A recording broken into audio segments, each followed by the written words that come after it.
Our topic for the day is discussion of the sutra called the Chulla Haththi Padopama Sutra, which is a sutra about an analogy that the Buddha used to refer to the Dhamma by comparing with the 4 footprints of an elephant. Now, last time we introduced the sutra and we spoke specially about the difference between culture and civilization. And we also discussed the difference between culture and religion. We explained what a religion is. That religion is, there are no different religions in the world. There is only one thing which we call religion. All the differences come from the difference in culture. Just as all human beings eat food, but different cultures eat different kinds of food, and they also cook and prepare the food in different ways. They all dress clothes, but the clothes they dress are different. They all sing songs, but the songs they sing are different. They all dance, but the way they dance is different. Now that difference comes from the culture that we are born into. It's a matter of birth. We don't choose the culture. The culture we are born into. So, the important thing is that different cultures hate one another. One culture hates the other culture. They always think that their own culture is better than the other cultures. Whenever you meet someone from a different culture, you become suspicious. But as people become more and more civilized, they begin to become friendly, and there are cultural exchanges, friendships, sometimes even marriages take place. And that is being civilized. So it is very important to be civilized than to be cultured. Because of this difference in cultures, there are wars. People fight. But when we become civilized, we stop fighting. And we begin to share experiences from other cultures. And we begin to progress as a result.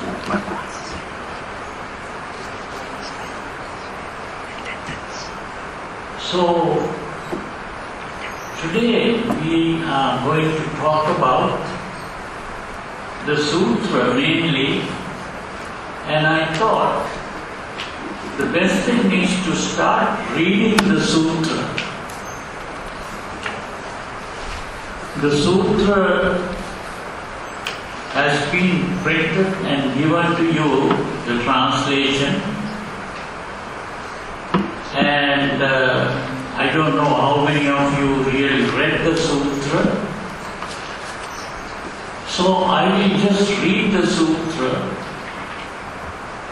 so that you will be able to understand it, and then after that, maybe another day we will be discussing the various parts of the sutra.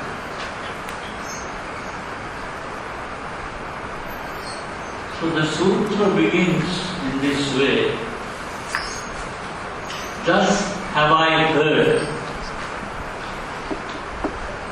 Now this statement, thus have I heard, is a very important statement. Because in another sutra, the Buddha explains, we cannot talk about a thing called truth. If you say something and say this is the truth, you are making a mistake. Because there is no such thing as a truth in the world. Truth is simply what we hold as true. And different people from different cultures maintain different things as the truth.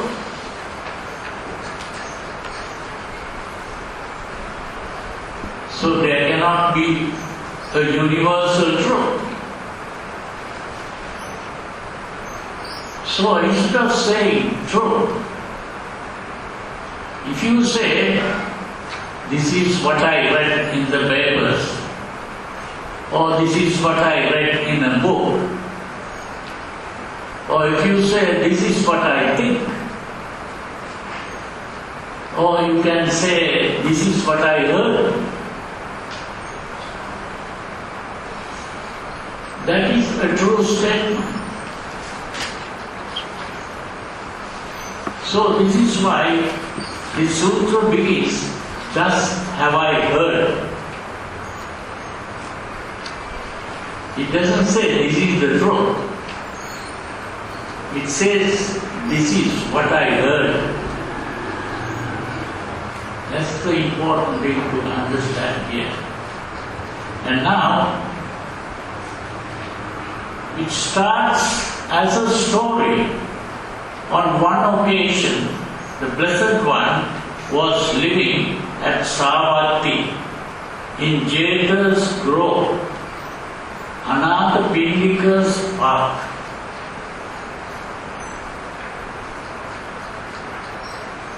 Now here the Buddha is called the Blessed One.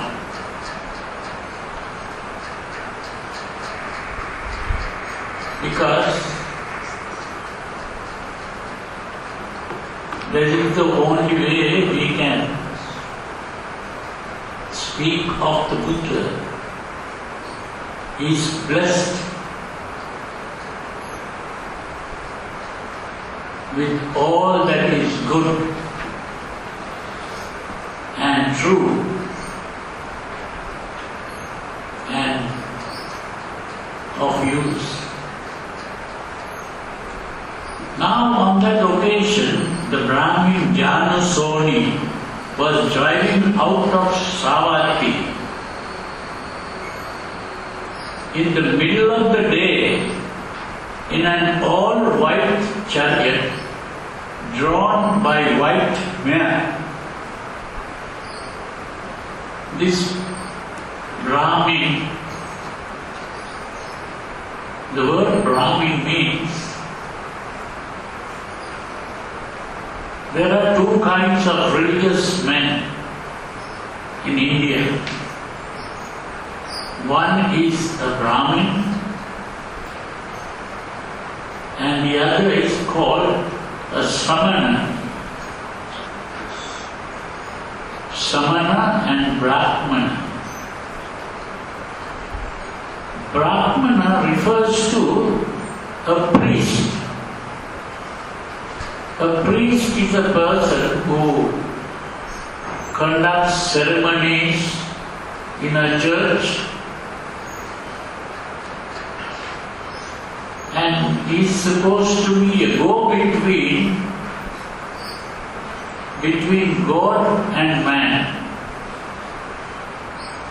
The human being communicates with God through the priest. So the Brahman is like that. And the Brahmin is also a person who lives a household life, gets married, produces children, and bring up children. They are also teachers. They teach the people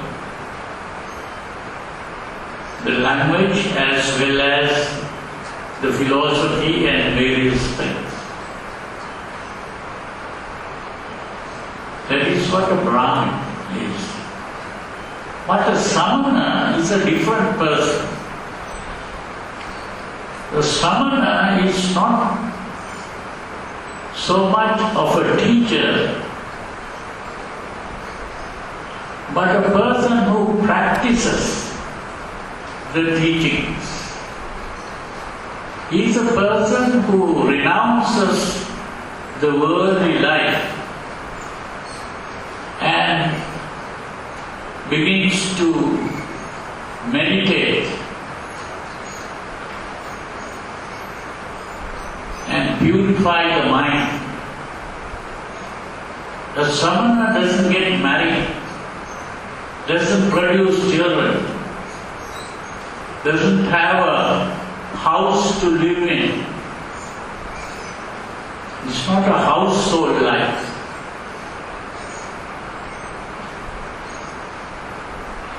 So when we speak of the Buddha was a Samana, not a Brahman.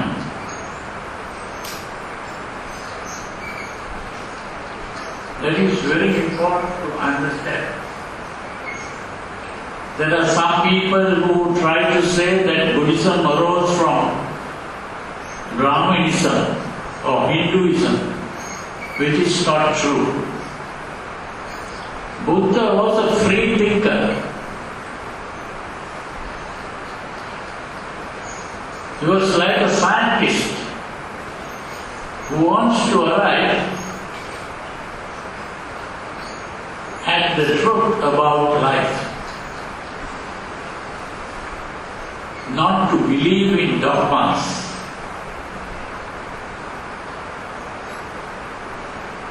Or to uphold dogmas.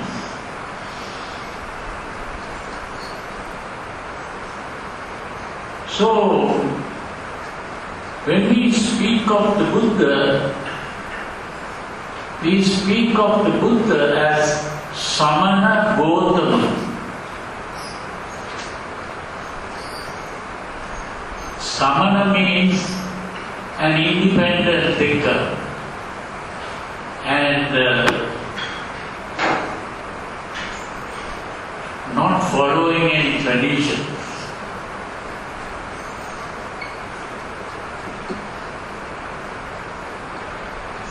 Now on that occasion the Brahmin Janasoni was driving out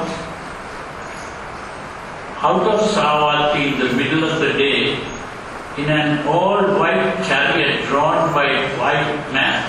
He was a rich Brahmin. Like even today, rich people going rich vehicles. In a similar way, he had a rich vehicle which was all decorated white.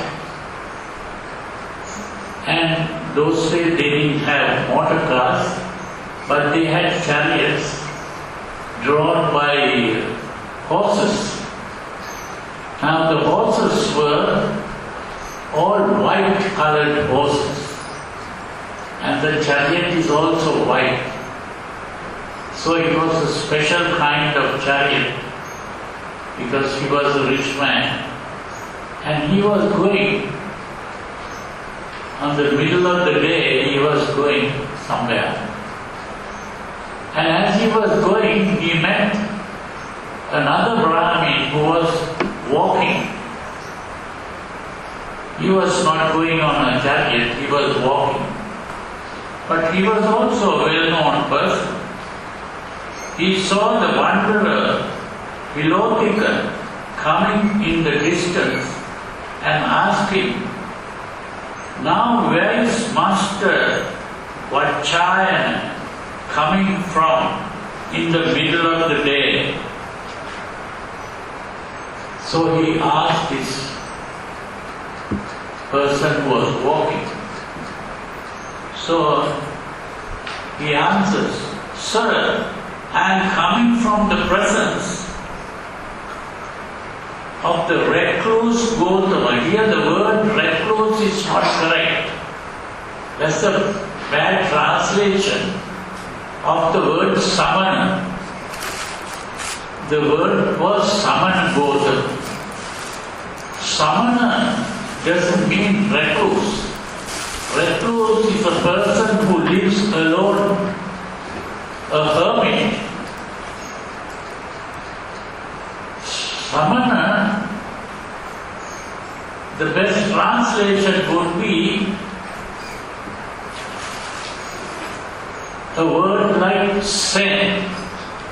A saint is a religious person whose mind is pure because they are mainly purifying the mind.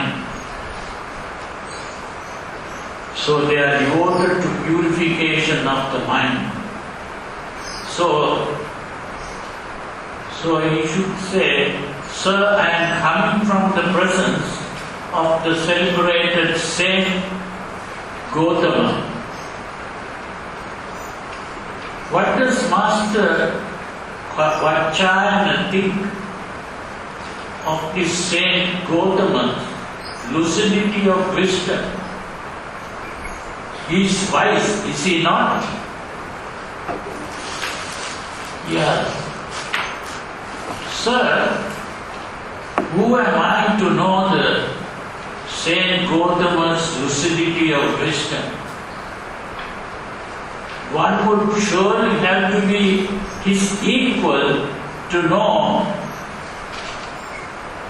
the Saint Gautama's lucidity of wisdom."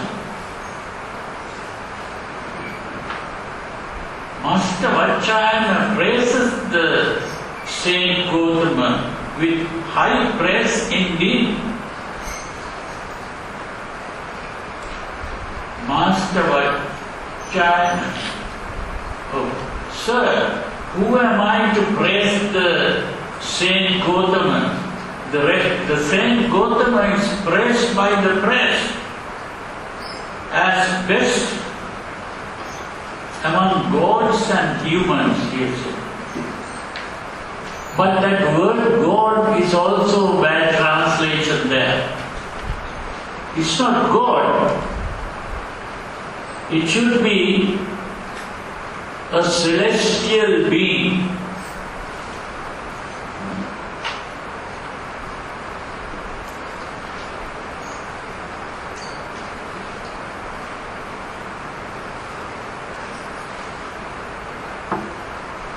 He is praised as best among celestial beings and humans. Now people believe in celestial beings, means beings who are living in heaven, and that is the kind of thing that is even greater than the celestial beings. He is a teacher of celestial beings, not only of humans. What reasons does Master Vajrayana see that he has such firm confidence in the Saint Gautama? Sir, suppose a wise elephant woodsman were to enter an elephant wood and were to see in the elephant wood a big elephant's footprint, long in extent and broad across. He would come to the conclusion, indeed, this is a big bull elephant. So too, when I saw 4 footprints of the Saint Gautama, I came to the conclusion, the Blessed One is fully enlightened. The Dhamma is well proclaimed by the Blessed One. The Sangha is practicing the good way. What are the 4 footprints? Sir, I have seen here certain learned nobles who were clever, knowledgeable about the doctrines of others, as sharp as splitting marksmen. They wander about, as it were, demolishing the wings of others with their sharp wits. When they hear the recluse Gautama will visit such and such a village or town, they formulate a question thus: we will go to the recluse Gautama and ask him this question. If he is asked like this, he will answer like this. And so we will refute his doctrine in this way. And if he asks like that, he will answer like that. And so we will refute his doctrine in that way. So they formulate cross questions so that the person who answers that question will be defeated. Such people go to meet this Saint Gautama. They hear the Saint Gautama has come to visit such and such a village or town. They go to the Saint Gautama and the Saint Gautama instructs, urges, rouses and gladdens them with the talk on the Dhamma. After they have been instructed, urged, roused and gladdened by the recluse Gautama with the talk on the Dhamma, they do not so much as asking the question, so how should they refute his doctrine? They don't even ask the question. Although they thought they will ask the question, they won't ask the question after listening to what Buddha says. In actual fact, they become his disciples. When I saw this first footprint of the recluse Gautama, I came to the conclusion, the Blessed One is fully enlightened. The Dhamma is well proclaimed by the Blessed One. The Sangha is practicing the right way. Again, I have seen learned Brahmins who are clever in that same way. In actual fact, they too become his disciples. When I saw this second footprint of the recluse Gautama, I came to the conclusion, the Blessed One is fully enlightened. Again, I have seen certain learned householders who were clever. In actual fact, they too became his disciples. When I saw this third footprint of the recluse Gautama, I came to the conclusion the Blessed One is fully enlightened. Again, I have seen certain learned recluses who were clever. They do not so much as asking the question. So how should they refute his doctrine? In actual fact, they asked the recluse Gautama to allow them to go forth from the home life into homelessness. And he gives them the going forth.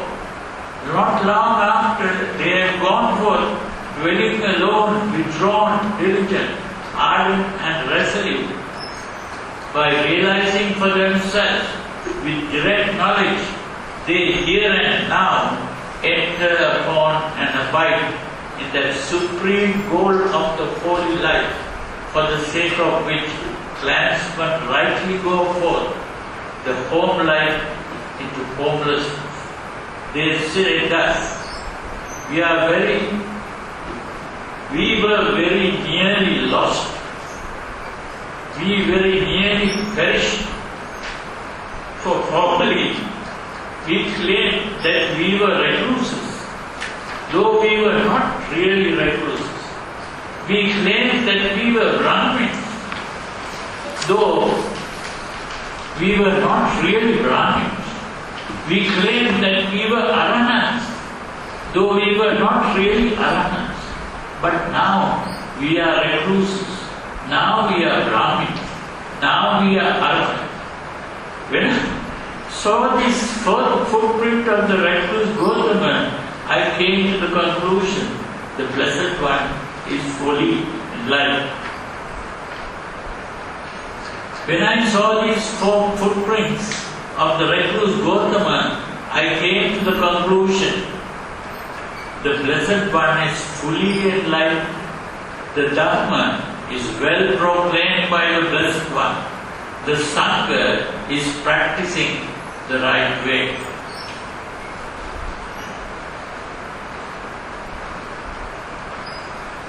When this was said, the Brahmin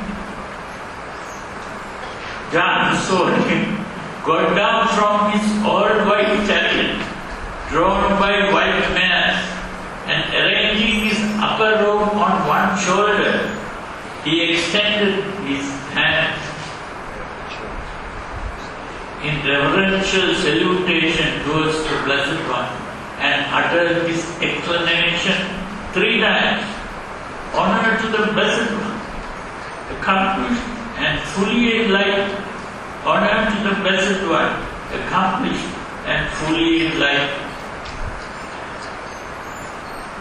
Honor to the Blessed One, accomplished and fully enlightened. Perhaps sometime or other we might meet Master Gautama and have some conversation with him. So this is very important to understand.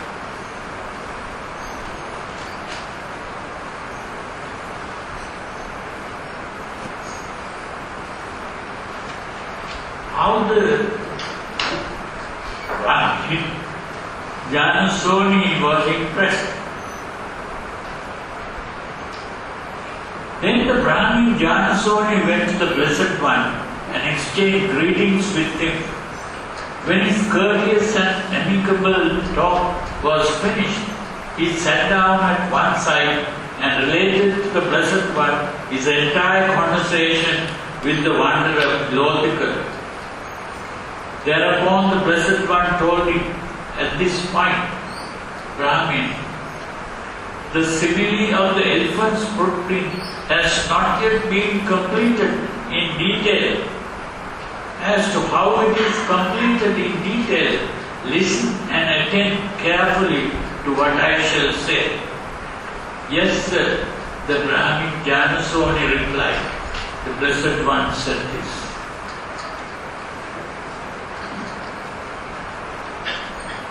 Brahmin, suppose an elephant woodsman were to enter an elephant wood and were to see in the elephant wood a big elephant's footprint, long in extent and broad across. A wise elephant woodsman would not yet come to the conclusion, indeed, this is a big bull elephant. Why is that? In an elephant wood, there are small she elephants that leave a big footprint, and this might be one of their footprints. He follows it and sees in the elephant wood a big elephant's footprint, long in extent and broad across, and some scrapings high up. A wise elephant woodsman would not yet come to the conclusion, indeed, this is a big bull elephant. Why is that? In an elephant wood, there are tall she elephants that have prominent teeth and leave a big footprint, and this might be one of their footprints. He follows it.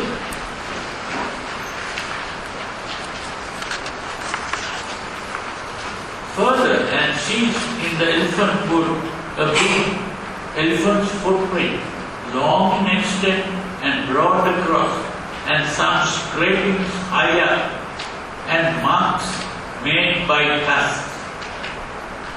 A wise elephant woodsman would not yet come to the conclusion, indeed, this is the big bull elephant. Why is that? In an elephant wood, there are tall she elephants that have tusks and leave a big footprint, and this might be one of their footprints. He follows it further and sees in the elephant wood a big elephant's footprint, long in extent and broad across, and some scrapings high up, and marks made by tusks and broken off branches. And he sees that bull elephant at the root of a tree or in the open, walking about, sitting or lying down. He comes to the conclusion, this is that big bull elephant. Only once he has seen the elephant, he has come to the conclusion. Till then, he didn't come to that conclusion. So too Brahmin, here the Tathagata appears in the world, accomplished, fully enlightened, perfect in true knowledge and conduct, sublime, knower of worlds, incomparable leader of persons to be taught, teacher of gods and humans, enlightened, blessed. He declares this world with its gods, its martyrs and its brahmanas, this generation with its recluses and brahmins, its princes and its people, which he has himself realized with direct knowledge. He teaches the Dhamma, good or extraordinary in the beginning, extraordinary in the middle, extraordinary in the end, with the right meaning and phrasing, and he lives a holy life that is utterly perfect and pure. A householder or householder's son, or one born in some other clan, hears the Dhamma. On hearing the Dhamma, he acquires faith in the Tathagata. Possessing that faith, he considers thus household life. Here he said crowded and dusty, but a better translation is household life is narrow and polluted. Life gone forth is broad and pure. It is not easy while living in a home to lead the holy life utterly perfect and pure as a polished shell. Suppose I shave off my hair and beard, put on the yellow robe, and go forth from the home life into homelessness. On a later occasion, abandoning a small or large fortune, abandoning a small or large circle of relatives. He shaves off his hair and beard, puts on the yellow robe, and goes forth from the home life into homelessness. Having thus gone forth and possessing the bhikkhu's training and way of life, abandoning the killing of living beings, he abstains from killing living beings with rod and weapon laid aside. A conscientious, merciful, he abides compassionate to all living beings, abandoning the taking of what is not given. He abstains from taking what is not given, taking only what is given, expecting only what is given. By not stealing, he abides in purity, abandoning in celibacy. He observes celibacy, living apart, abstaining from the vulgar practice of sexual intercourse, abandoning false speech. He abstains from false speech. He speaks truth, adheres to truth, is trustworthy and reliable, one who is no deceiver of the world. Abandoning malicious speech, he abstains from malicious speech. He does not repeat elsewhere what he has heard here in order to divide those people from these. Nor does he repeat to these people what he has heard elsewhere in order to divide these people from those. Thus, he is one who reunites those who are divided, a promoter of friendships, who enjoys concord, rejoices in concord, delights in concord, a speaker of words that promote concord. Abandoning harsh speech, he abstains from harsh speech. He speaks such words as are gentle, pleasing to the ear, and lovable as go to the heart, are courteous, desired by many, and agreeable to many. Abandoning gossip, he abstains from gossip. He speaks at the right time. Speak what is fact. Speak on what is good. Speaks on the Dhamma and the discipline. At the right time, he speaks such words as are worth recording, reasonable, moderate, and beneficial. He abstains from injuring seeds and plants. He practices eating only one meal a day, abstaining from eating at night and outside the proper time. He abstains from dancing, singing, music, and theatrical shows.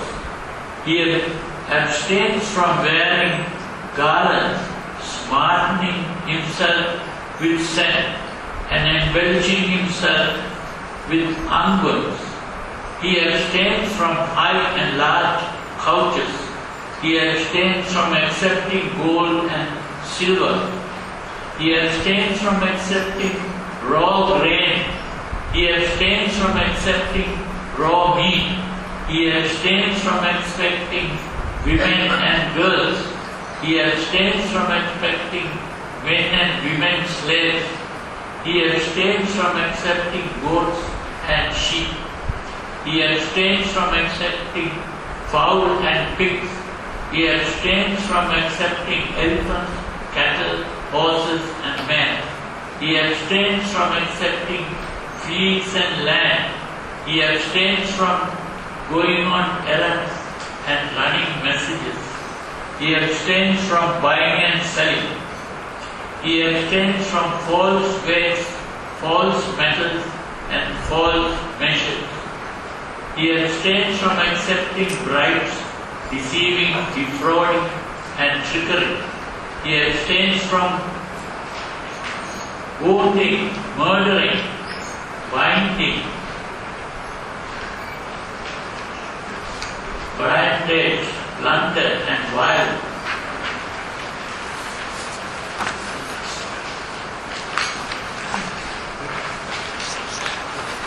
He becomes content with ropes to protect his body and with arms put to maintain his stomach.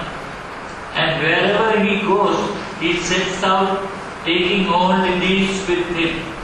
Just as a bird, wherever it goes, flies with its wings as its only burden, so too the bhikkhu becomes content with ropes to protect his body and with arms put to maintain his stomach. And wherever he goes, he gets out taking only these with him.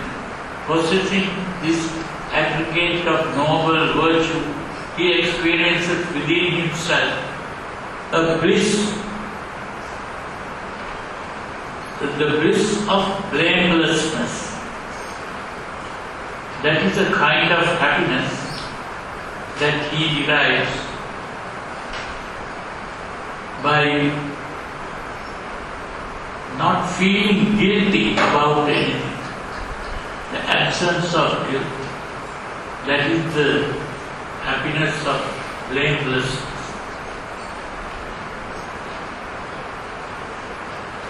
Now, up to that point, we were talking about how the Buddha appears in the world, and we were talking about the greatness of the Buddha, and we were also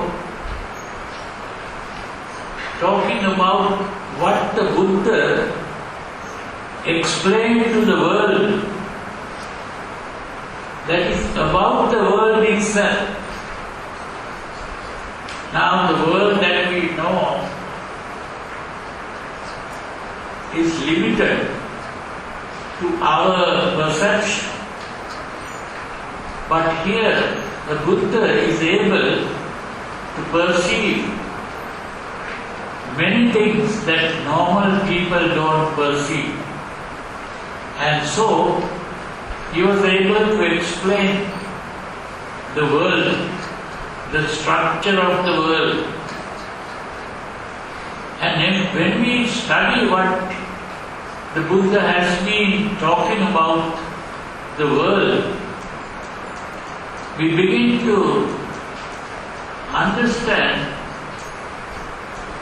that today the scientists have been able to find out many things about the world, the universe that we are aware of. And when we compare what the scientists have discovered and what the Buddha has been explaining, we see that the Buddha seems to know more, even more than the scientist. What the Buddha has been explaining, the scientists have been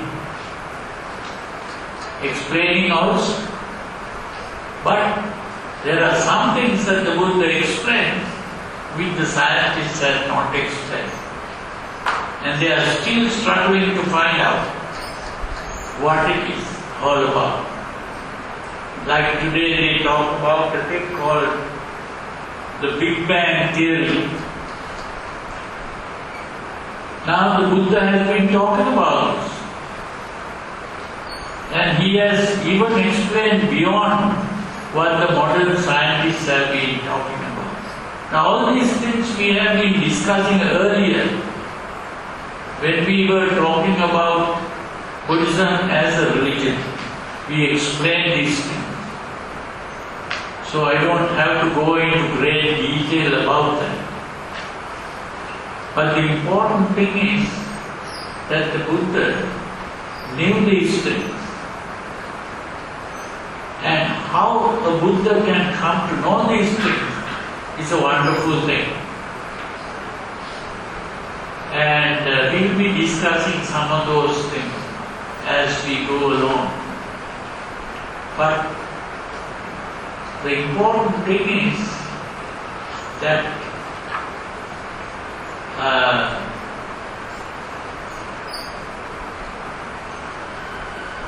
what we spoke about so far is about what the Buddha is, and we'll be talking about what the Buddha is, and but here the Buddha is talking about the path of progress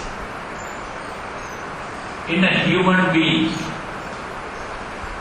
which the Buddha has explained in the form of what is today called the Noble Eightfold Path, or what we translate as the sublime or the supernormal Eightfold Way. It is called supernormal because it is not a thing that normal people do. It is going beyond the normal. And that also we have been discussing for a long time. And the important thing is that here the Buddha speaks about a Buddha coming into the world and a person listening to the Buddha. And there, this person becomes so impressed by the teachings of the Buddha that he begins to change his way of life. He begins to change his way of life. Normally, as I told you earlier, that people are carried away by emotions. We are dominated by emotions. We have desires, we have hatreds. We are going after things that we desire, and we are trying to get away from things that we hate. That is what we call life. That means we are unconsciously doing this. We are not doing this consciously. It is happening to us. We are like the animals who are just doing things unconsciously. When we are carried away by our emotions, these things are happening unconsciously. It is only when we become conscious of them that we can stop it. It can be stopped only by becoming conscious. This is why the Buddha pointed out that we must always remain conscious. That is the meaning of the word Satipatthana. That the Sati means becoming conscious. Otherwise we will be carried away by unconscious emotions.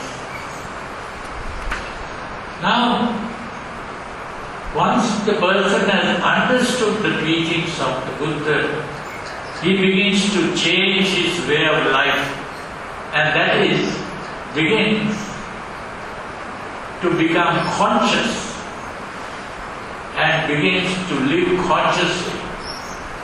Instead of being carried away by emotions, begins to gain control over the emotions by becoming conscious. And that is why that change in the behavior of the person. Now beyond that, now up to that point really was what we call Samma Ditti, Samma Sankappa, Samma Vacha, Samma Kammanta, Samma Ajiva. 5 things. First, Samma Ditti means our harmonious perspective, our way of looking at the world. We have to change the way we see the world, a different perspective, different way. It's like taking a camera and taking pictures from a different angle. From the angle from which we take the picture in a similar way, we begin to look at life in a different way. And only when we begin to see that, we begin to see that we, without our knowledge, we are carried away by our impulses, emotional impulses. Instead of that, we should be thinking consciously and acting consciously. That is the meaning of giving up the household life and becoming a monk. Household life is being carried away by the emotions. Becoming a monk, renouncing the worldly life and acting consciously instead of unconsciously. That was the difference. And now, the next step is to free the mind of emotional excitements. It is because of the emotional excitements that we are carried away by the emotions. So if we can calm the mind, free the mind of emotional excitements, which are really disturbances of the body as well as the mind. It's a disturbance. So to stop the disturbance is simply to remain still. Stopping the disturbance is not doing something. It is to stop doing things. That is to learn to relax the body and calm the mind. When the body is relaxed, the mind is calm. That calming of the mind is the important thing. But how do we calm the mind? We have to understand the mind becomes disturbed only because of what we see, what we hear, what we smell, what we taste, what we touch. Now that part, of course, is what we call meditation. When we begin to meditate, we are learning to calm the mind. And this process of meditation, we have to discuss maybe next time, because the time is up for us to stop the talk.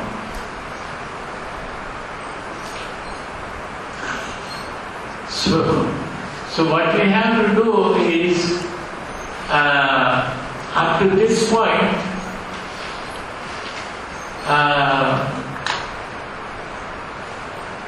we have been talking about understanding life in a different way and also about changing our way of life. And that changing of the way of life is what we call Sila. That Sila part is what we discussed so far. So we'll stop here today, and then if you have any questions about what we discussed so far, you can ask now.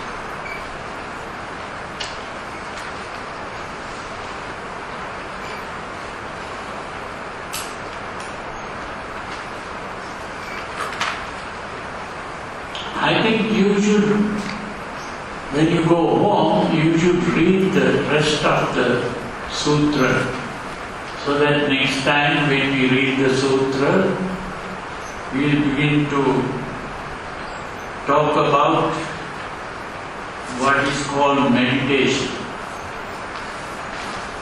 That is where the Buddha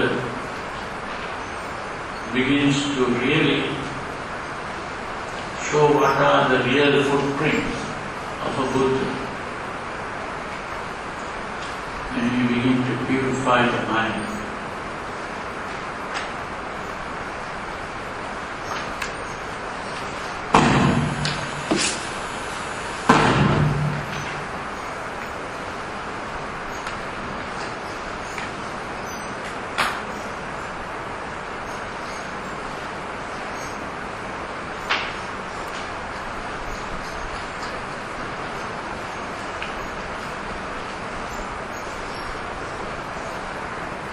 No more virtue. You have a virtue. She'll come here.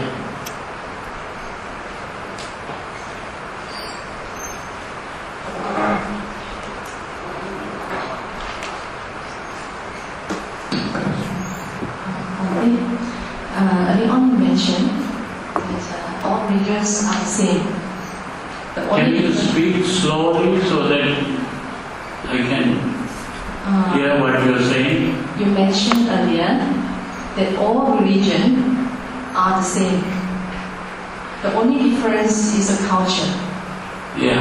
So is there any base or any study that all religions are the same? Because every religion will say they are different. That's what they say. They say that they are different.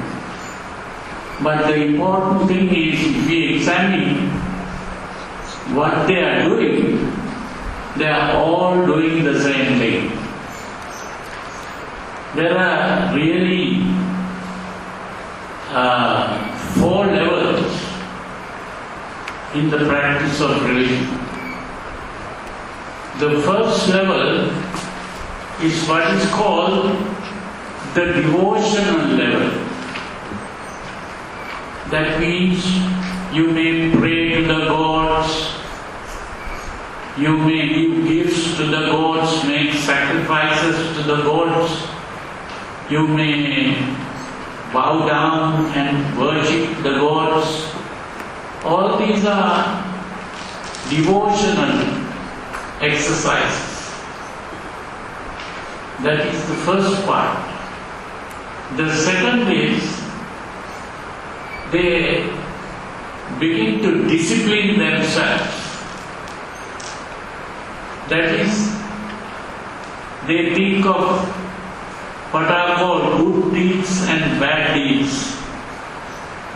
They might call them the commandments of God or whatever they call it. They are disciplining themselves. That is the second level. The third level is what is called the meditation level. They begin to purify the mind. That is what is called meditation. An effort to purify the mind, to gain freedom from bad thoughts, and you begin to cultivate good thoughts in the mind. And this way, by doing this, you can enter some sublime state of the mind, which may be called jhanas, or some people might call uniting with God, or whatever they call it, they are doing the same thing.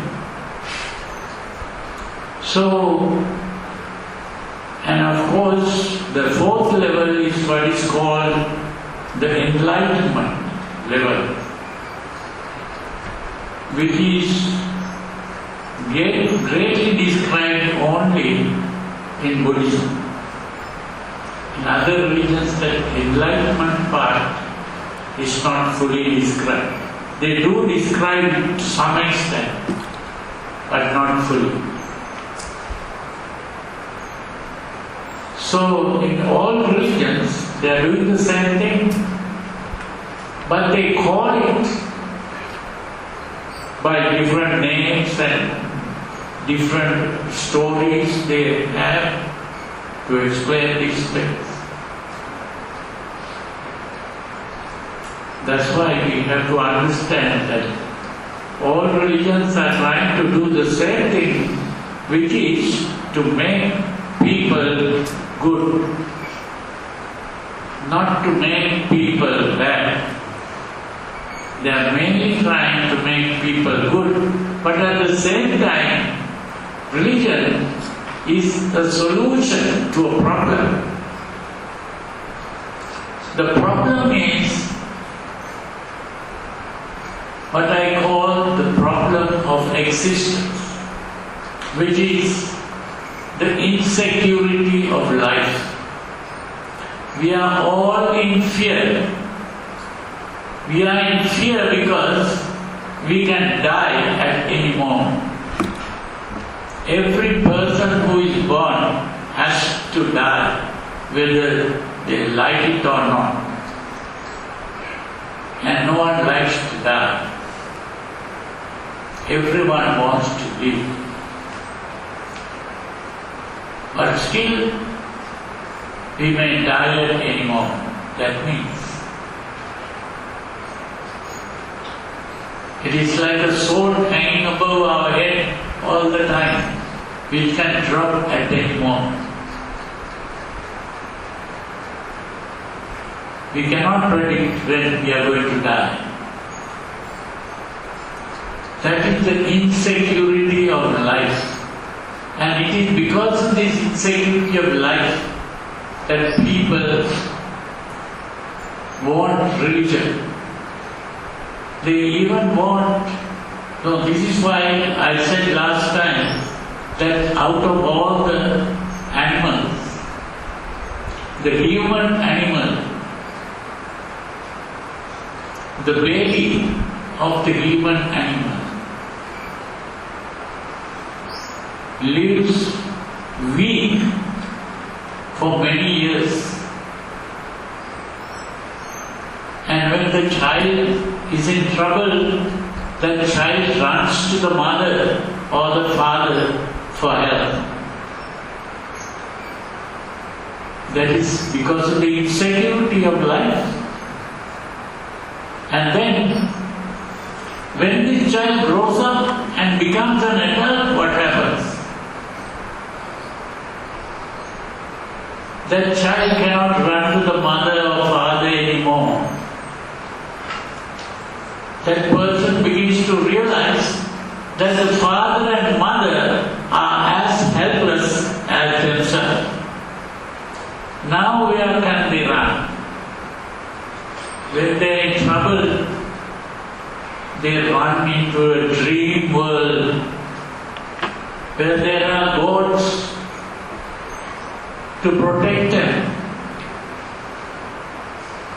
And they keep believing this to get the feeling of security. That is what all religions are trying to do. This is what Sigmund Freud called a collective neurosis, and Karl Marx called the opium of the masses. That is true. We are running into a world of delusion. But what the Buddha did was, he wanted to solve this problem, not to run away from the problem into a dream world where there is eternal life and eternal happiness. He wanted to solve the problem. To solve the problem, he found the cause of the problem and how to get rid of the cause to end the problem. And the way to get rid of the problem, he saw as the Noble Eightfold Path. That is the difference between Buddhism and all other religions. All other religions are escapes into a fantasy. Only in Buddhism, it is a humanistic religion, when all other religions are theistic religions. This is the only humanistic religion that makes use of the human powers, the human potential, the human mind, human intelligence to solve problems. Today, with the progress of science, the world is becoming more and more humanistic. They are not going after gods. Whenever someone is sick, those days people went to pray to the gods. Today, they go to the hospital to see the doctor. Why? They have more faith in human intelligence than believing in dogmas of religion. So the more the world is becoming humanistic, Buddhism becomes the only modern religion of the world.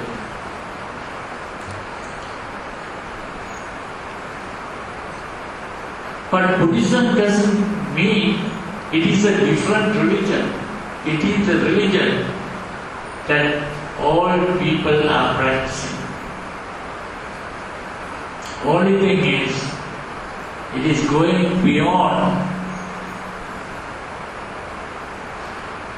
the normal levels to solve the problem of existence. Not to run away into a dream world, but to solve the problem of existence. That's the important thing to understand. Any other questions?